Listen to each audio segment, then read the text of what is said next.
Christopher Columbus, the man and the myth. Christopher Columbus is one of the best-known personages from any period of history. Most places in the United States, such as cities, universities, streets, have been named after him more than anyone else except for George Washington. Yet his life is shrouded in mystery and is the subject of sharp, often acrimonious debate. How can that be? Everyone knows that in 1492, Columbus sailed to what we now call America. And everyone agrees that the 4 voyages of discovery irreversibly changed the course of history. But that's just about where agreement on Columbus ends. The history of Columbus is hard to piece together and even harder to evaluate. And drawing an accurate profile of the man has been made even more difficult by the numerous myths that surround him. For example, one of the best-known stories about Columbus is that Isabella, Queen of Spain, pawned her crown jewels to finance Columbus's voyage. That never happened. Isabella may have offered to pawn her jewels. Scholars are not certain. But even if she did, it was not necessary. The first voyage of Columbus was financed from private sources and by juggling the royal finances. A second myth: the crew of Columbus's first voyage was composed mainly of criminals. In fact, of the 90 men aboard the Pinta, the Nina, and the Santa Maria, just 4 were criminals, and they happened to be experienced seamen. One of those 4 had killed a man in a fight and had been sentenced to death. The other 3 rescued the condemned man from jail, a crime for which they too received the death sentence. While at large, the 4 took advantage of a royal decree pardoning anyone who would sail with Columbus. According to Samuel Eliot Morison, author of Admiral of the Ocean Sea, the preeminent biography of Columbus, the royal order suspending all civil and criminal processes against men who signed on with Columbus gave rise to the notion, repeated ad nauseum, that Columbus's crew were composed of desperate characters, criminals, and jailbirds.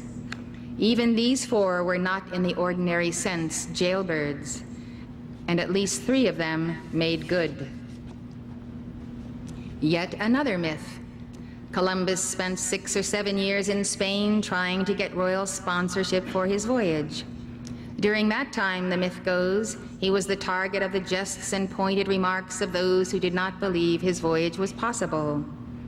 Columbus, it is popularly believed, argued that the world was round, while those who opposed his voyage thought it was flat. This myth derives from Washington Irving's enormously popular 1828 biography, The Life and Voyages of Christopher Columbus. Irving creates a vivid scene of an obscure navigator facing a royal commission of scholars and theologians in Salamanca, Spain, convened to judge his proposal for a voyage of discovery. Columbus argued his case but was turned down, largely because he could not convince his distinguished panel that the world was round. Writes Irving, before this erudite assembly, Columbus presented himself to propound and defend his conclusions. He had been scoffed at as a visionary by the vulgar and the ignorant, but he was convinced that he only required a body of enlightened men to listen dispassionately to his reasonings to ensure triumphant conviction. What a striking spectacle must the hall of the old convent have presented at this memorable conference. A simple mariner standing forth in the midst of an imposing array of professors, friars, and dignitaries of the church, maintaining his theory with natural eloquence and, as it were, pleading the cause of the New World. At the very threshold of the discussion, instead of geographical objections, Columbus was assailed with citations from the Bible and the Testament, the book of Genesis, the Psalms of David, the prophets, the epistles, and the Gospels. Doctrinal points were mixed up with philosophical discussions, and a mathematical demonstration was allowed no weight if it appeared to clash with the text of Scripture. In the end, the commission scoffed at the idea of the roundness of the earth. This deeply moving scene, written by Irving, has influenced many and was instrumental in defining Columbus in the popular imagination. Here, Columbus, the spokesman for rational scientific thought, was opposed by the superstitious religious establishment of his day. At the heart of the debate, whether the world was flat or round. Morrison wrote, "This gripping drama has become one of the most popular Columbian myths, for we all love to hear of professors and experts being confounded by simple common sense." Well, there are at least three major problems with Irving's story. First, by the time Columbus arrived in Spain, he was no obscure navigator. Second, although a commission had been convened to study Columbus's proposal, the meeting Irving described never took place. Third, no educated person in the 15th century believed the world was flat. All, including the members of the commission, knew very well the world was round. As Morrison put it, Irving's story was pure moonshine and mischievous nonsense. But that did not stop it from being retold in textbooks and encyclopedias even to the present day. The recent movie Christopher Columbus, The Discovery, recycled a number of other myths about Columbus. For example, it is well known that Columbus had trouble with his crew. In the log of his first voyage, Columbus said the crew complained about the length of the voyage. By the time Columbus's son Fernando described the voyage in his biography of his father, the story had progressed. The crewmen were near mutiny as the voyage got longer and longer. Fearful they would never return home, they talked about throwing Columbus overboard at night and sailing back. But in the movie, when the men became mutinous, Columbus ordered the crew to cut off his head if they did not find land in 3 days. More moonshine. Myths like these obscure our understanding of Columbus's life, but they are relatively minor compared to the larger issues. Was Columbus a discoverer or a conqueror? A rationalist or a mystic? A capitalist or a visionary? Was he supremely arrogant or motivated by a noble cause? Or was he just the luckiest man in history, a hard-headed sailor who stumbled across America? Or was he divinely guided? Did he inaugurate an age of progress and enlightenment? Or did he unleash destructive forces that now threaten the survival of Earth? To separate the man from the myth, we must first define the man. What made him, what he tried to do, what he actually accomplished. And this is where our troubles begin. Because Columbus, to borrow a line from Winston Churchill, is a riddle wrapped in a mystery inside an enigma. Maybe he planned it that way. Scholars, historians, and writers of varying degrees of skill and objectivity have argued that Columbus was Italian, Portuguese, Spanish, French, Scandinavian, Swiss, Greek, Catalonian, Armenian, Russian, Majorcan, Basque, Croatian, and even Chinese. Some say he was a Spanish Jew, or that he came from a family of conversos, Jews who converted to Catholicism. Still others say he was a French pirate in the service of René d'Anjou, or a spy for King John II of Portugal, or even an agent of a secret society guarding the descendants of Jesus. More than 250 scholarly books and articles have been written on the origins of Columbus, but no one knows for certain where Columbus was born or his date of birth. No one even knows exactly what he looked like. Fernando said his father was a well-built man of more than average stature, the face long, the cheeks somewhat high, his body neither fat nor lean. He had an aquiline nose and light-colored eyes. His complexion was light and tending to bright red. In youth, his hair was blonde, but when he reached the age of 30, it all turned white. Other reports by his contemporaries agree, but no one painted a portrait of Columbus during his life. According to William and Carla Phillips, authors of The Worlds of Christopher Columbus, the 1893 World's Columbian Exposition in Chicago displayed 71 portraits reputedly of Columbus, none that could claim to have been painted in his life, and most of them bearing no resemblance whatsoever to contemporary descriptions of him. Most scholars are certain Columbus came from Genoa. There is good evidence to support this case, but not good enough to lay the other claims to rest. The Columbus came from Genoa theory is the basis for the standard Columbus biography. It goes like this. The man we know as Christopher Columbus was born Cristoforo Colombo in Genoa in 1451. Scholars working from notarized legal documents have concluded that he was born sometime between August 25th and October 31st. His father, Domenico, was a wool weaver, and his mother, Susanna, was the daughter of a wool weaver. Columbus was the eldest of 5 children. One brother, Bartholomew, became an active collaborator with him in all his projects. Another brother, Diego, sailed with Columbus on his second voyage and helped govern the island of Hispaniola.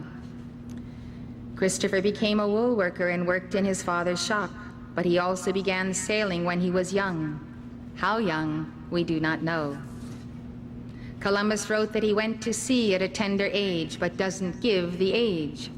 Fernando says he was 14. Yet it is not clear how he divided his time between sailing and woolworking. When Columbus was about 21 years old, he still described himself as a wool worker, not as a sailor.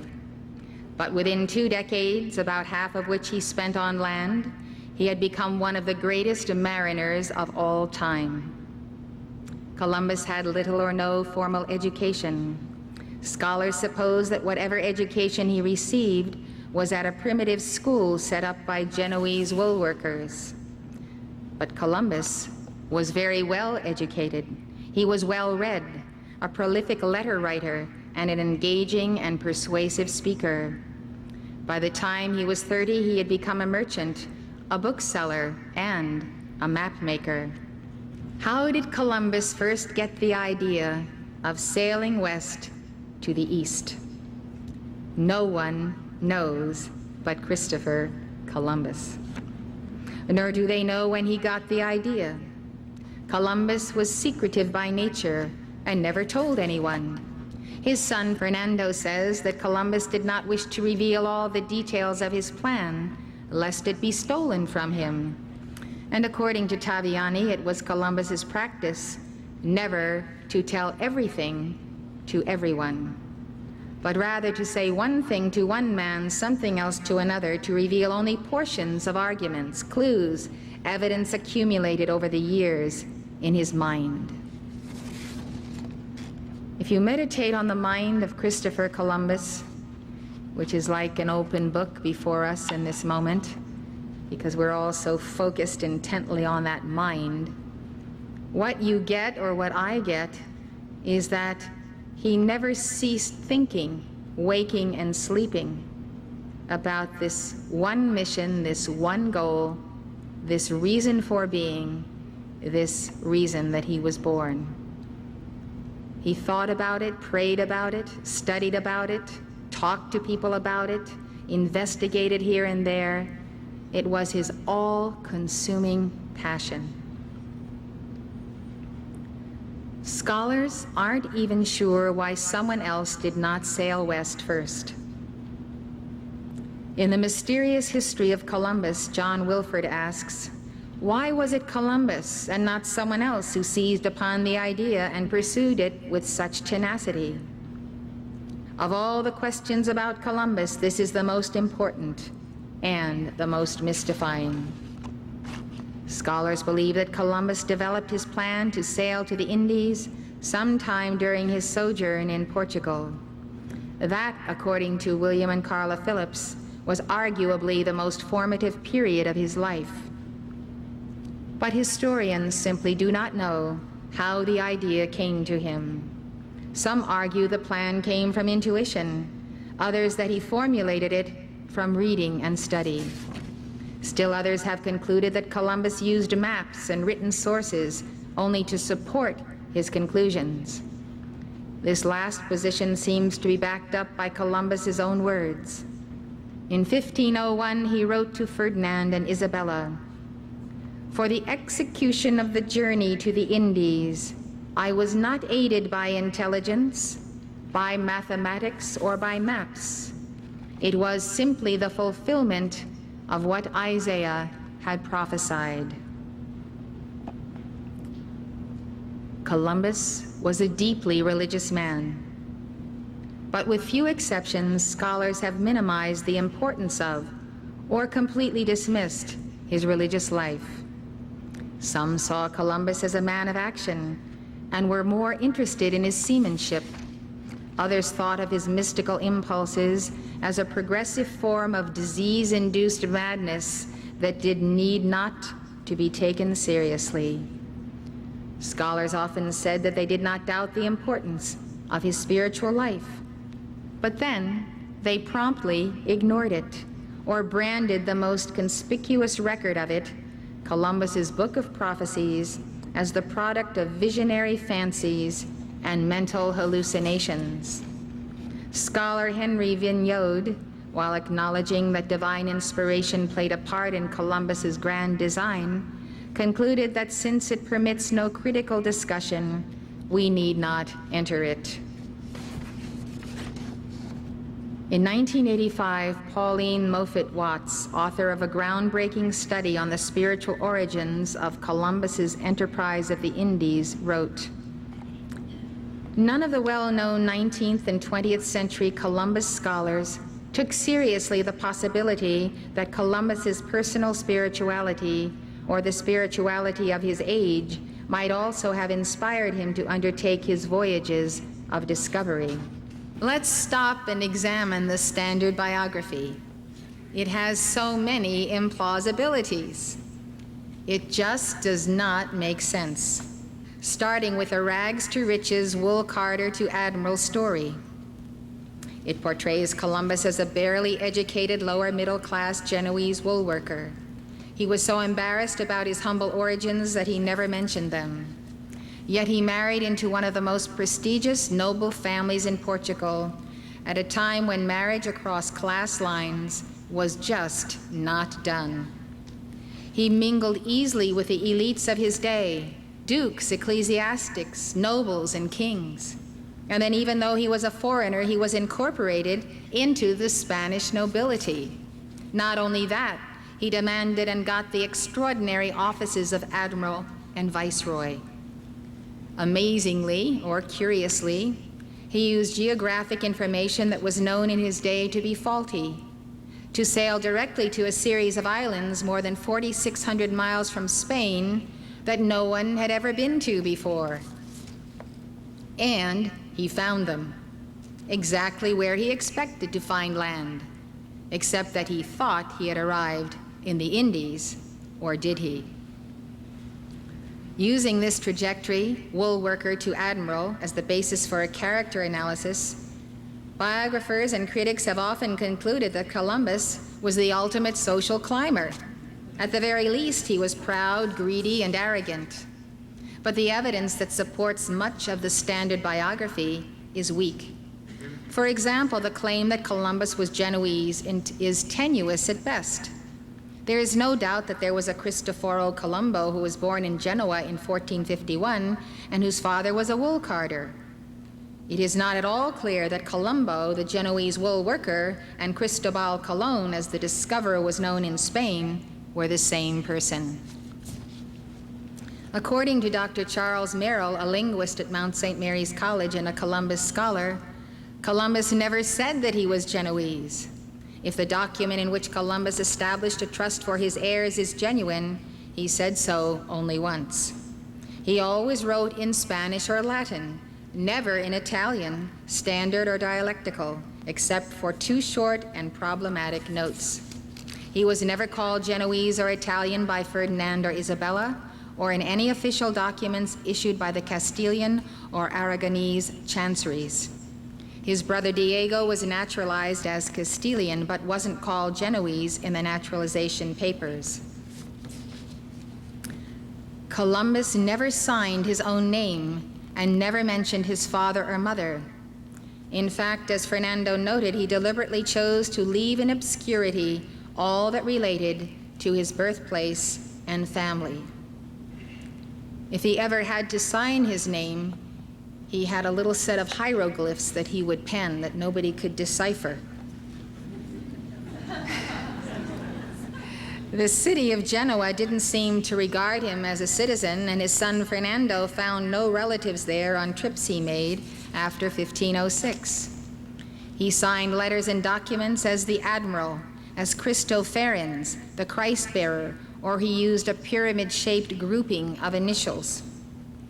From what historians have been able to gather about the early life of a man called Cristobal Colon, many details of his life do not match Genoese documents about a Cristoforo Colombo born in 1451.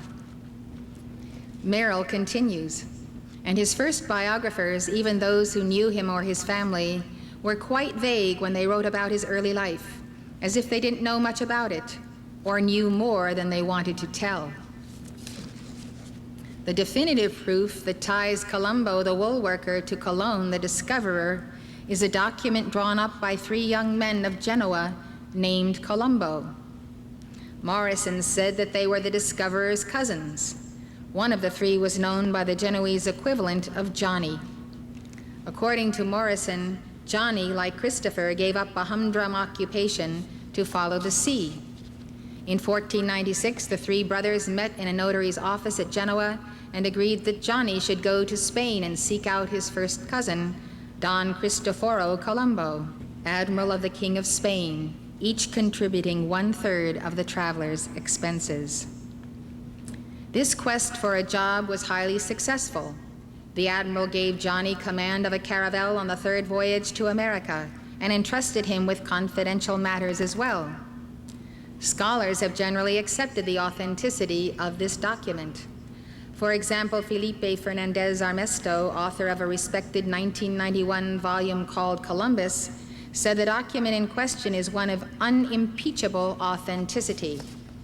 Fernandez Armesto goes on to say, this fact helps to convey a sense of the social trajectory of Columbus's life, the restrictive circle into which he was born and the clinging brood which surrounded him, the escape into worldly success, the clustering of kinsmen around the fortunate Arivistae, the role of the family provider to which he was committed by his hard-won place in the acceptance world. While the document may be authentic, it does not prove the discoverer came from Genoa. Dr. Merrill argues that the document does not establish that Johnny was related to the Admiral. Merrill says, the document doesn't say, as sometimes the summaries of it do, that they were going to see their cousin, Christopher Columbus. In fact, they didn't say anything about being any relationship to him at all. And there's no indication that Johnny ever went to Spain or that he was ever successful. It's just a supposition that Johnny, the captain of the caravel, was the same person that the document was talking about. If you want to be remembered in history, you better write down your story. Otherwise, no one will be able to figure out who you really were. In Spain, Columbus was called Colón. That name is not the natural Spanish equivalent of the Genoese Colombo. But even if the discoverer's name was Colombo, that in itself would not necessarily link him to Johnny. Colombo was a common Genoese name. Merrill says Colombo was the most common name in Genoa, like Smith or Jones in the United States. Colombo was the name they used to give to foundlings. Babies they found on doorsteps that had no names got the name Colombo. There's also a question whether the discoverer and the wool worker were born at the same time. From notarized documents, scholars have concluded that the wool worker was born in 1451. If Columbus was born in 1451, he would have been 41 when he made his first voyage of discovery. Working backwards, he would have been 33 or 34 when he arrived in Spain. By that time, he had already become an extraordinary mariner, a merchant engaged in international commerce, a bookseller, and a map maker. Although he had rudimentary education, he found time to do a good deal of reading. He also found time to marry, have a child, and hobnob with the Portuguese nobility. And he did it all without the aid of a fax machine. It's unlikely, although perhaps not impossible, that he did all those things before he turned 35, especially since the Colombo, who was born in 1451, still described himself as a wool worker at age 21. There is evidence to show that Columbus was born earlier than 1451. For example, André Bernaldez, a friend of Columbus and a historian, said that Columbus was about 70 when he died in 1506. If that is true, Columbus was born in 1436. Now let's look at Columbus as a social climber. Much of the discussion about Columbus's character is based on his rise from the humble origins to the Spanish nobility. He married Felipa Moniz, a Portuguese noblewoman, a move that has been viewed as opportunistic. This marriage has always caused problems for historians. In the 15th century, it was unusual for a poor commoner to marry into a noble family. Most historians have tried to explain this implausible match by arguing that Felipe Moniz was able to marry a commoner because her family had fallen on hard times. As William and Carla Phillips explain, most historians present the marriage of Columbus to Felipe Moniz as a match between an ambitious but penniless young man and the impoverished daughter of a noble family down on its luck. Some historians have even suggested that Felipa was available for marriage to a commoner because she was homely. But there is no record of Felipa's physical appearance. But we do know that her family was neither disgraced nor impoverished. In fact, it had strong connections to the Portuguese court and was, in the words of one scholar, as noble as you can get. And according to William and Carla Phillips, Columbus was not a penniless commoner. They wrote, Columbus presumably had achieved some wealth and distinction of his own, or he would not have been able to make such a favorable match. But if Columbus was not the son of a Genoese wool carder, did his family already have wealth and distinction? His interactions with Ferdinand and Isabella suggest that they did. Dr. Merrill says that it is unlikely that the sovereigns would have given him the privileges that they did if they had known he was from a poor family. And it is not likely that Columbus could have kept his origins from them. As Merrill points out, Ferdinand and Isabella were astute. They had a network of spies all over Europe. They could have and would have found out if he was, in fact, of a Genoese family. When the sovereigns gave Columbus a coat of arms as a newly created nobleman, they gave him the singular honor of incorporating the royal symbols of Castile and Leon on his coat of arms. They simply would not have done that if he were of humble birth. But in 1493, the sovereigns wrote Columbus a letter confirming his nobility and giving him the right to use the royal insignia along with your own arms, which you are accustomed to bear. That last phrase is in quotes. In other words, Columbus already had his own coat of arms, something no Genoese commoner would have had. Only the nobility had coats of arms. Scholars have tried to diminish the importance of this fact by arguing that Columbus used the coat of arms of the Genoese Weavers' Guild. But that argument is unconvincing, especially since Ferdinand and Isabella authorized Columbus to use his own arms and not the arms of the Guild. Specifically, that is what they wrote in the letter, to use his own arms. What's more, Columbus seemed to have a close relationship with Isabella. Although he was on the royal payroll, it was never clear just what Columbus did for the Castilian monarchy. Another secret that he never told.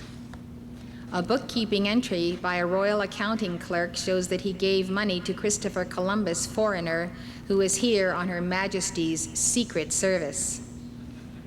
That did not mean that Columbus was a spy. It meant that what he was doing on behalf of the Queen was a royal secret. According to Helen Nader, a prominent contributor to the Columbus Encyclopedia, Columbus was probably helping Isabella with something of paramount importance, the marriage of her daughter to the Prince of Portugal. Writes Nader, the marriage alliance with Portugal fulfilled Castilian objectives at the highest level, resolving foreign policy issues of overwhelming significance. After studying archival records, Nader concluded that Columbus worked at least part-time between 1488 and 1489 on arrangements for the royal wedding. All this suggests, but does not prove, that Columbus was from one of the upper classes. There is just not quite enough information to conclusively prove anything about the origin of the discoverer of America.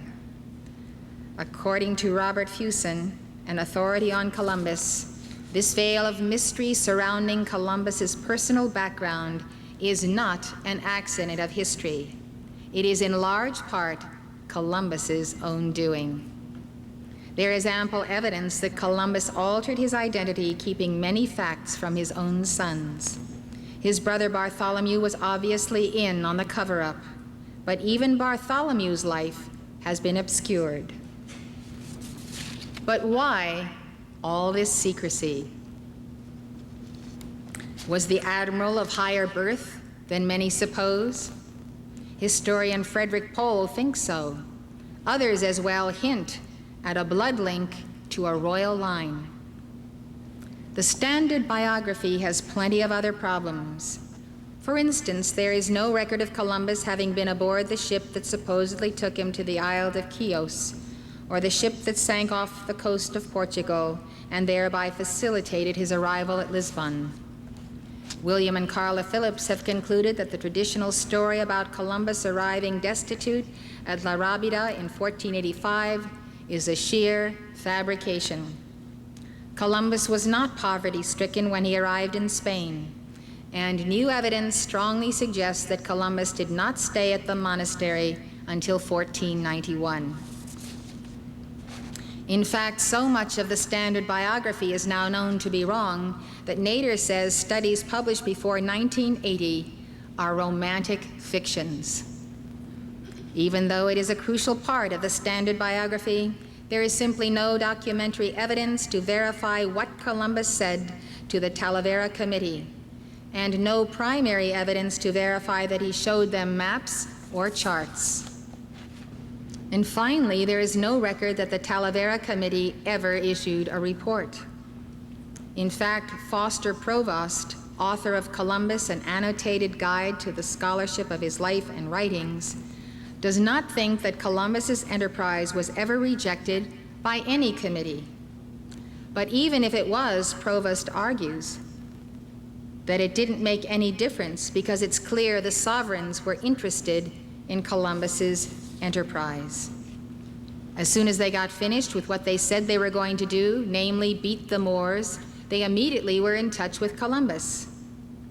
Just 3.5 months after the fall of Granada on January 2, 1492, they issued the capitulations. And nobody ever got a better deal than Columbus. So they wanted him to go, no doubt about it. End of quote by Provost. Now, this doesn't mean Columbus did not have to wait for years before gaining royal sponsorship. He did. And it's clear that the delays and the ridicule were painful to him. But it is also clear that the standard biography that portrays Columbus as a poor, self-seeking Genoese social climber driven by the need to attain fame and fortune leans on shaky historical foundations. Now let's look at Columbus's enterprise and ask 2 questions. Where was Columbus planning to go? The standard answer is the Indies. The second question, and did Columbus believe that he actually had sailed to the Indies? At first glance, evidence seems overwhelming that he did. This includes numerous references in his letters and log to the Indies, the Great Khan, Japan, and the fabled treasures of the East. In addition, on his second voyage, he made all the members of his crew sign a document confirming that they had been to the Indies. And most historians believe that Columbus died thinking he had reached the Indies. There's an anonymous quote which sums up this position.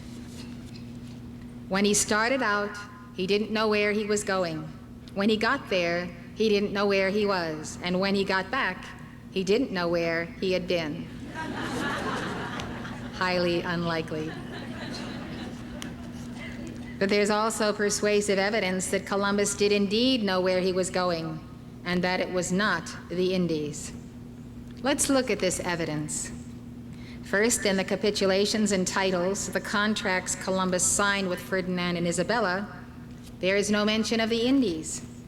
The king and queen simply authorized Columbus to discover and acquire islands and mainlands in the Atlantic Ocean. Islands and mainlands in the Atlantic Ocean. Second, Columbus's actions strongly suggest he knew he was not in the Indies. Morrison and others who argue that Columbus thought he was headed to the Indies point out that he carried a letter of credence from Ferdinand and Isabella that could be used to introduce him to the Great Khan or other Oriental potentates he might meet. But when Columbus arrived in the Bahamas, he immediately went ashore and claimed the land for Ferdinand and Isabella. He carried royal flags and repeated a declaration required to make the acquisition legal.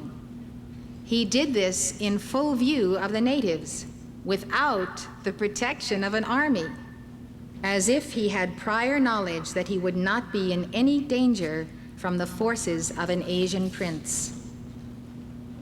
It would have been dangerous to claim the territories of the Great Khan.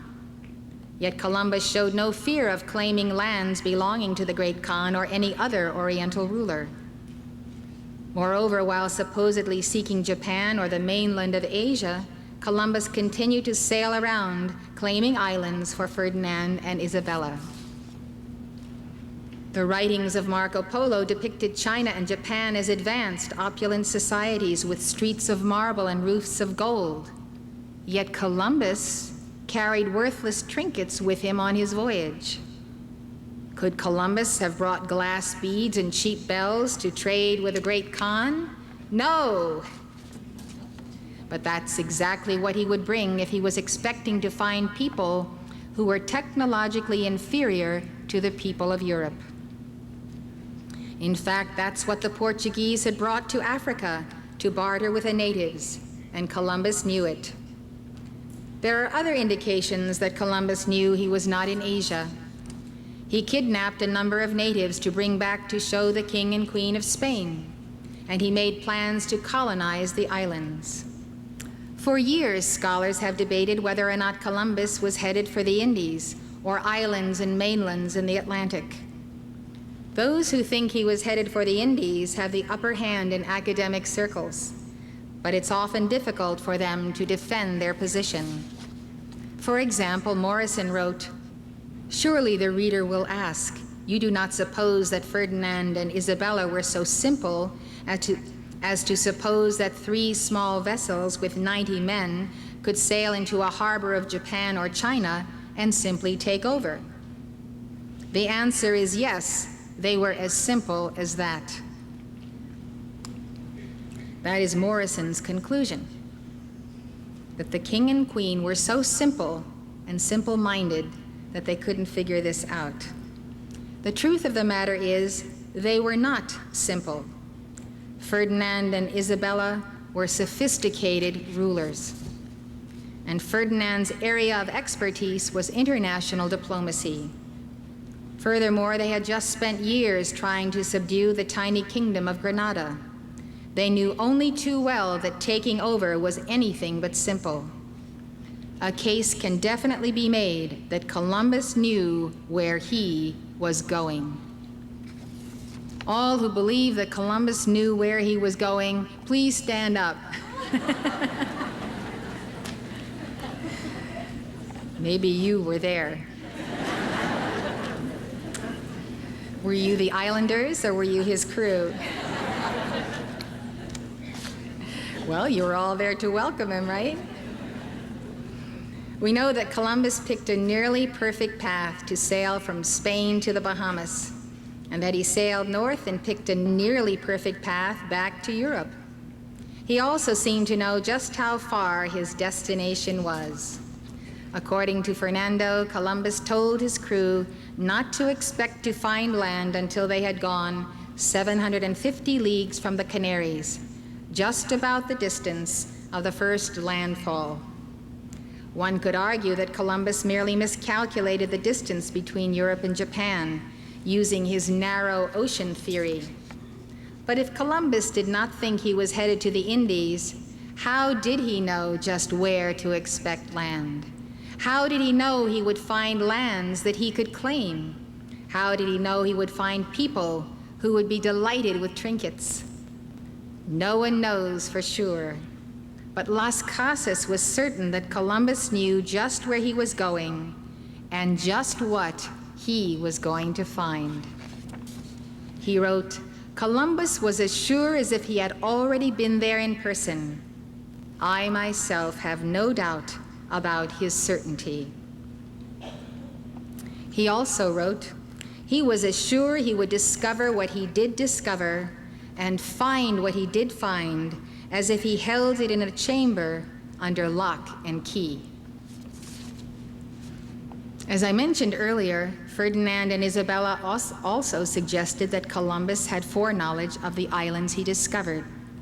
In 1494, they wrote, "It seems to us that all which at the beginning you told us that you could find has, for the very greater part, been true, and as if you had seen it before you spoke of it to us."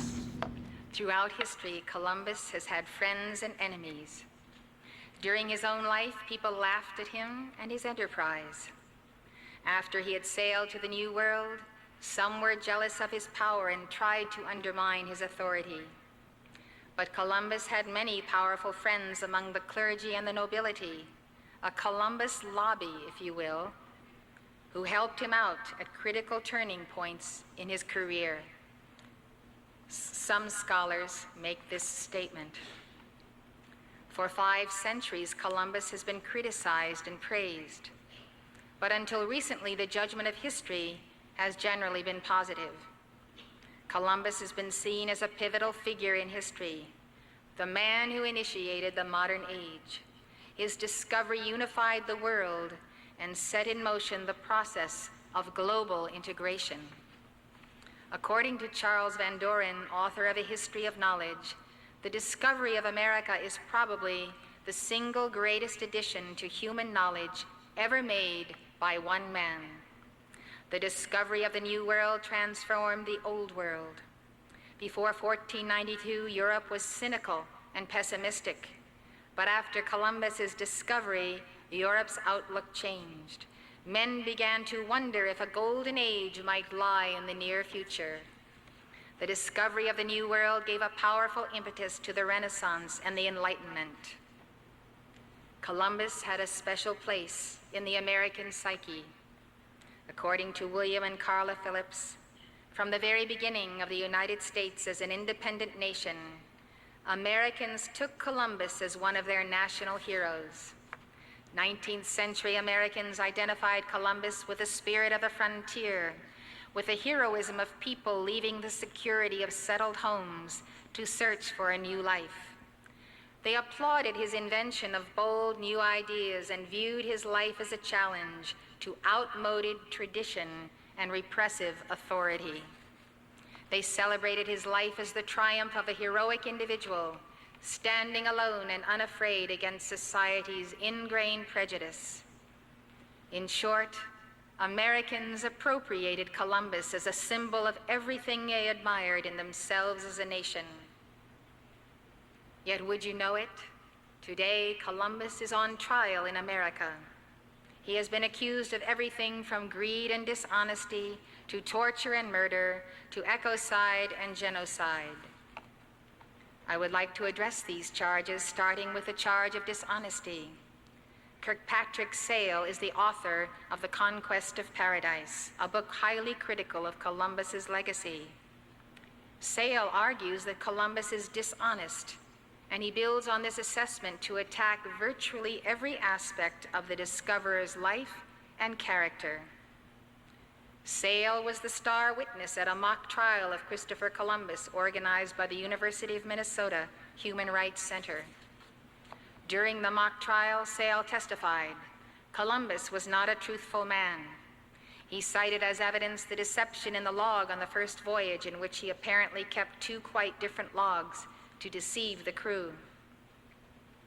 According to Las Casas' abstract of the log, Columbus kept two sets of figures regarding his fleet's daily progress on the outward voyage. Columbus kept the accurate figures to himself and reported smaller figures to his men in order to allay their fears. For example, the log entry for September 10th reads, on that day and night they made 60 leagues, but he reported only 48 leagues so that the men would not be frightened if the voyage were long. Scholars have wondered if Columbus really kept two logs. William and Carla Phillips wrote, this notion of a false log passed into the mythology of Columbus and is mentioned in virtually every discussion of the 1492 voyage. Nonetheless, the false log theory does not make sense. Columbus would have had to fool not only the sailors on his own ship, but also the captains, masters, and pilots on the other two ships, all of whom were presumably experienced navigators.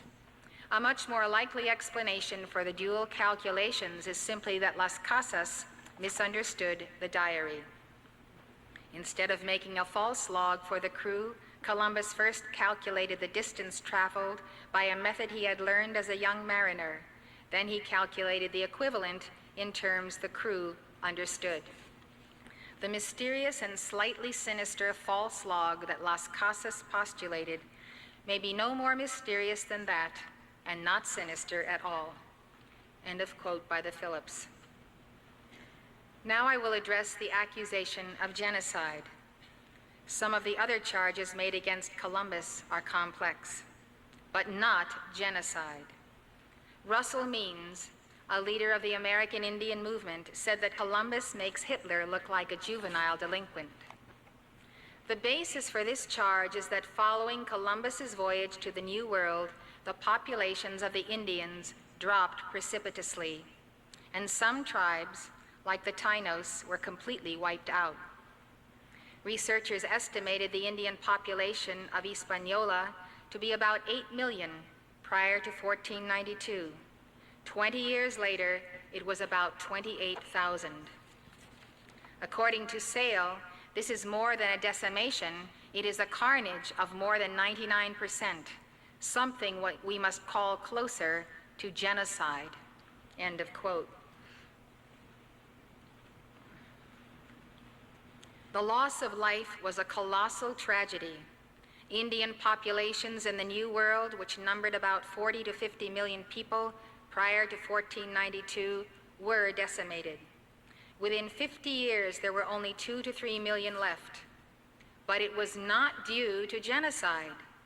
The culprits were not the Spanish or even the French or British, who also colonized the New World. The real culprits were European diseases, particularly smallpox. Many more Indians died of the accidental transmission of European diseases than were deliberately killed by European swords. In short, neither Columbus nor the Spanish were engaged in the deliberate and systematic destruction of the Indians. This will come as no surprise to Sale. He notes in his book that Las Casas and other early historians tended to dwell on Spanish mistreatment of Indians as the cause of their widespread death. But, he says, a new school of scholars has begun to emphasize a quite different cause of Indian devastation: the microbes and viruses that the Spanish introduced into what epidemiologists call a virgin soil population. The consensus is now that they were the real killers of the Tainos and the Caribs in the Antilles and later of the mainland populations. Sale accused Columbus of torturing Indians. During his second visit to the New World, Columbus established a colony on Hispaniola. After a series of military battles with the Indians, he required them to pay tribute. According to Fernando, Columbus required every person over the age of 14 to provide about a thimbleful of gold dust or 25 pounds of cotton every 3 months. If they failed to deliver, they were punished. Sale testified at the mock trial that if they didn't deliver, there were mighty penalties, such as cutting off their hands or other kinds of torture. He makes the same allegation in his book, but did not note the source, even though his book is profusely footnoted. There is no evidence that Columbus ever had any Indians' hands cut off or that he tortured them.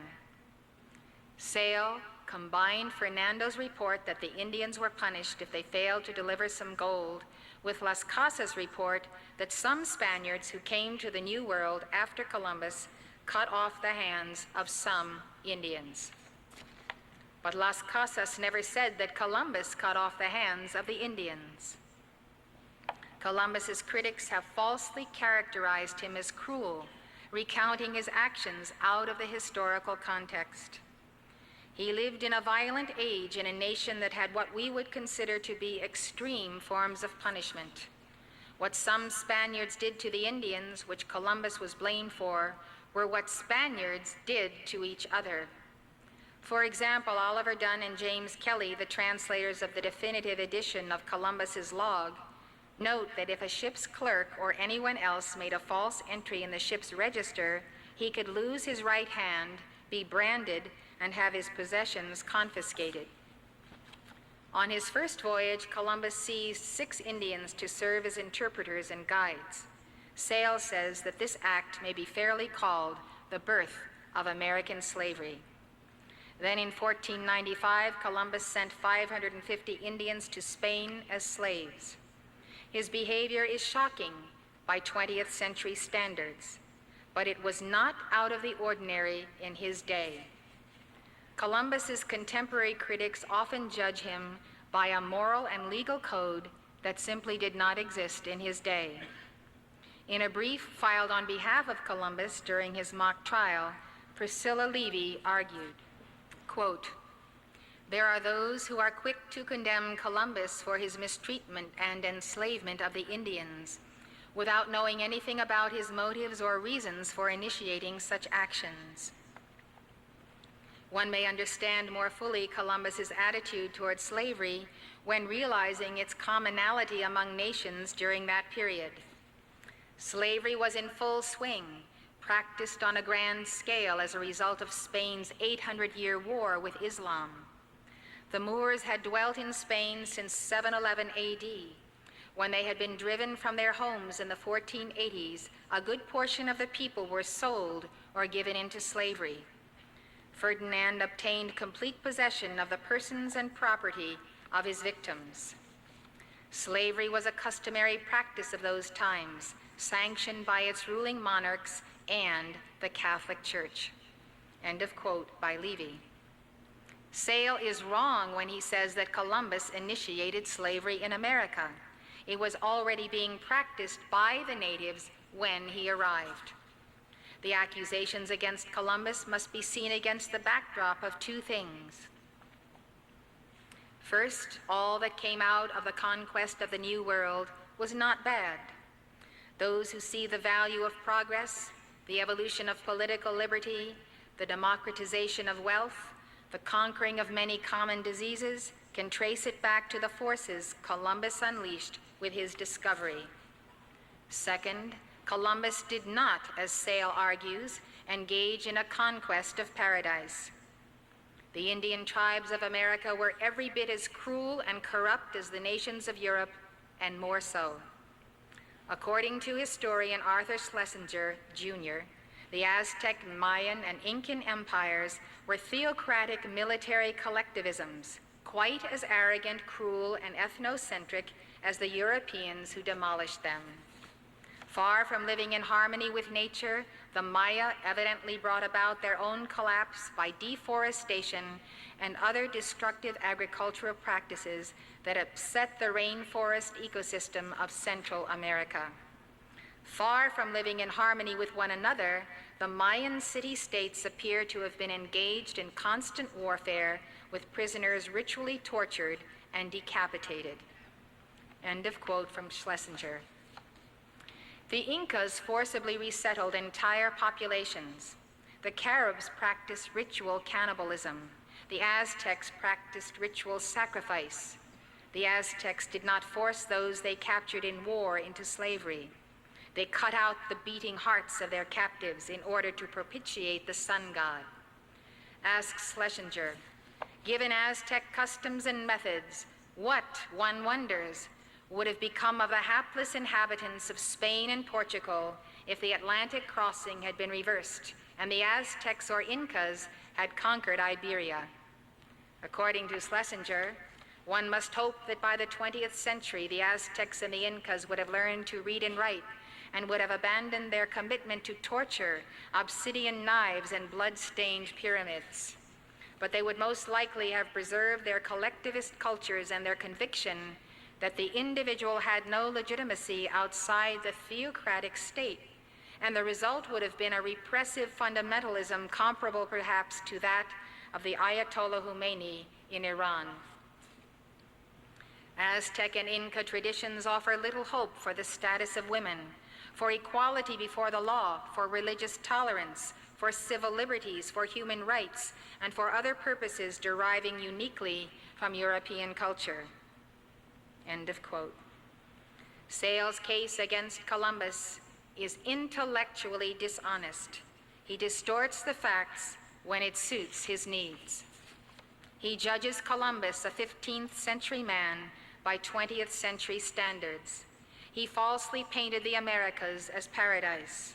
But worst of all, he sees Columbus as the embodiment of all the ills of Western civilization in general and American in specific.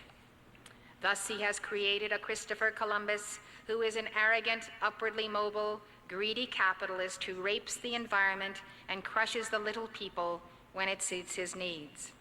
This new mythology tells us more about how Sale, as a member of the political left and the Green Party, sees America than it does about Columbus. Sale's sins of anachronism are obvious. Why should anyone expect to find 20th century environmental sensitivity in a 15th century explorer? But Sale, like so many who have come before him, has been unable to figure Columbus out because he ignored the importance of Columbus's religious life.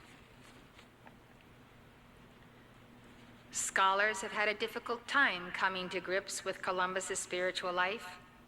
They knew he was extremely devoted to Jesus Christ, the Blessed Mother, and St. Francis. They recognized that he was a pious man who was close to the Franciscans and may have belonged to a Franciscan lay order. They knew that on occasion he heard celestial voices. The following excerpt from one of Columbus's letters tells of one of his mystical experiences. He writes, I was outside and all alone on this very dangerous coast, with a high fever and greatly exhausted. There was no hope of rescue.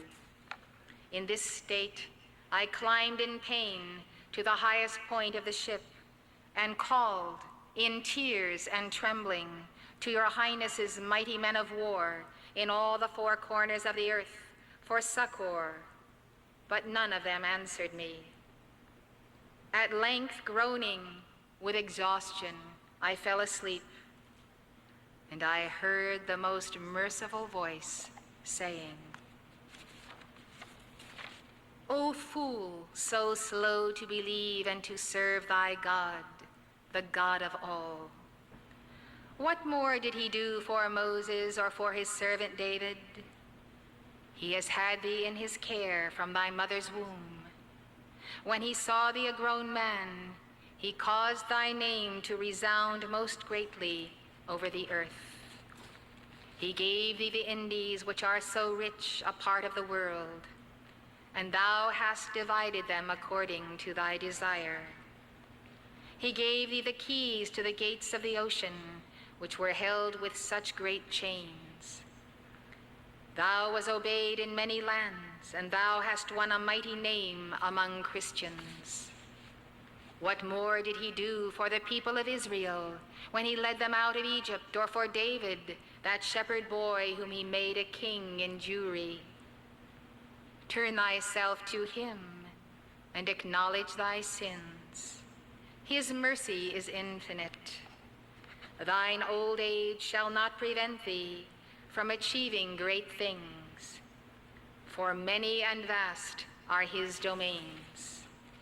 Abraham was more than 100 years old when he begat Isaac, and Sarah, was she a girl?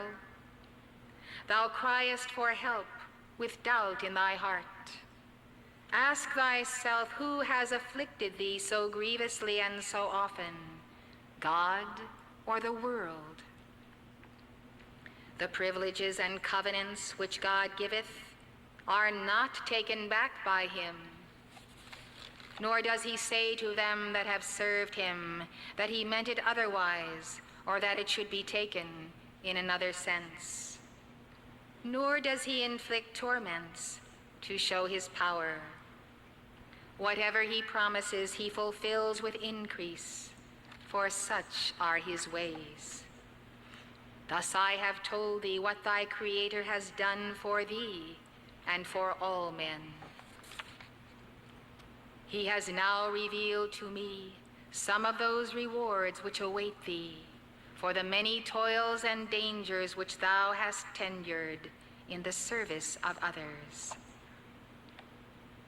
I heard all this as if in a trance, but I could find no reply to give to so sure a message, and all I could do was to weep over my transgressions. Whoever it was that had spoken ended by saying, "Fear not, but have faith. All these tribulations are written upon tablets of marble, and there is reason for them." End of quote from the Admiral's Journal. Columbus collected a series of biblical and secular quotes in an unfinished book known as the Book of Prophecies. Scholars have rarely been interested in this book. It was not even translated into English in its entirety until last year. In general, they did not know what to make of it. One scholar described the book as dark and mysterious enunciations of sacred prophecy, and another the product of mental hallucinations. The book was seldom taken seriously. Delno West, the book's translator, wrote, "When Columbus scholars have been confronted with a book of prophecies, they have looked the other way." According to West, scholars have ignored the book because they were curiously reluctant to admit that the first American hero was influenced by prophetic ideas. As Columbus wrote in the introduction to his book of prophecies, "Already I pointed out that for the execution of the journey to the Indies, I was not aided by intelligence, by mathematics, or by maps. It was simply the fulfillment of what Isaiah had prophesied." According to Pauline Watts, author of Prophecy and Discovery, Columbus came to believe that he was predestined to fulfill a number of prophecies in preparation for the coming of the Antichrist and the end of the world. According to his calculations, these events were not far off. But it is not clear that Columbus actually thought the world was going to end. He may have thought that one phase of human history would come to an end and another begin. According to West, you could probably interpret Columbus either way, because there is a kind of a sense of a new age dawning. The concept of the new heaven and the new earth were important to Columbus. In 1500, Columbus was arrested in Hispaniola and sent back to Spain. While still wearing his chains, he wrote a letter in which he said, referring to the newly discovered lands, "Of the new heaven and earth which our Lord made, as St. John writes in the Apocalypse, after he had spoken it by the mouth of Isaiah, he made me the messenger thereof, and showed me where to go." End of quote from Columbus. Most scholars just have not known what to make of Columbus's claim that he was a messenger.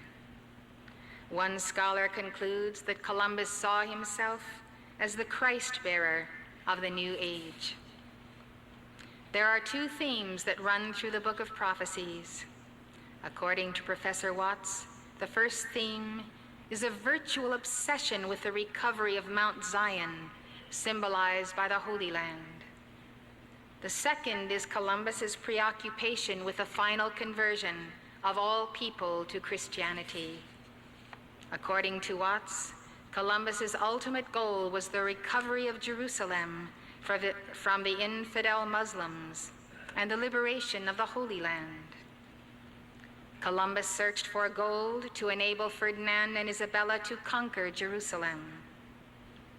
Scholars have scoffed at the idea that Spain could even contemplate attacking the powerful Ottoman Empire in order to liberate Jerusalem. But it is possible that conquering Jerusalem is not just what Columbus had in mind. In the very beginning of the book of prophecies, Columbus collected quotes which said that scriptures had 4 levels of interpretation. And then he included one example, the fourfold interpretation of the word Jerusalem. The passage reads, "In a historical sense, Jerusalem is the earthly city to which pilgrims travel. Allegorically, it indicates the church in the world. Tropologically, Jerusalem is the soul of every believer. Anagogically, the word means the heavenly Jerusalem, the celestial fatherland and kingdom." What was Columbus's real purpose in recovering Jerusalem? He never spelled it out. But I don't expect he expected to conquer the city of Jerusalem. I think he was speaking metaphorically, and that was his true purpose. It was to establish the new world and a place where God's plan for the new age could unfold. Thank you.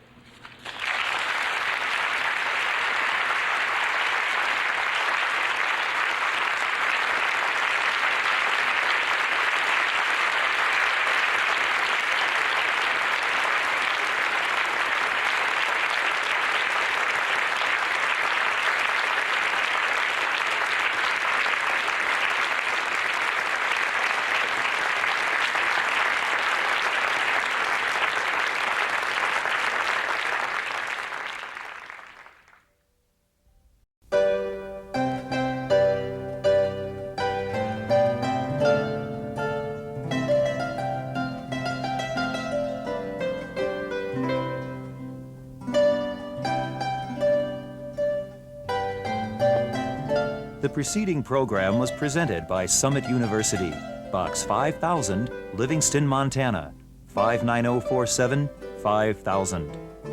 If you'd like to know more, call this number or write this address.